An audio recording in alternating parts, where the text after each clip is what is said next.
12, 13. So, 13. Okay? So, paunahan. For instance, sasabihin ko 1. Upo ako 1. Dapat walang magkasabay. Kapag magkasabay kayo, out kayo pareho. Okay? 1, tapos 2, 3, and so on. So, basta may nagkasabay, out na yung dalawang yun. Ngayon yung huling-huli, out din siya. Nakuha nyo? Basta yung last na practice. Basta yung last, out na din siya kasi hindi siya naka-mention ng number niya. So automatic yun na out.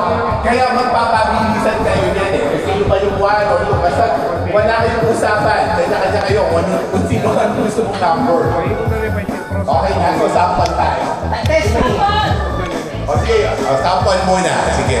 Basta, umilan tayo ha. 13 tayo kasi kasama natin. O sige, go. Basta, wala. 13, hanggang 13 tayo. O, kapag for instance, 1 sabay kayo, out kayo kasi sabay kayo. 1 to 13. Hindi pwede kasi 13 kagad. 1, kasunod 2, kasunod 3, di ba? Sunod-sunod naman yun. Basta yung dulo, yung 13, kung hindi niya nabanggit kasi siya nakatayo, out pa din siya. Oo nga, mas naman iba. Okay? So, sample muna siya. 1.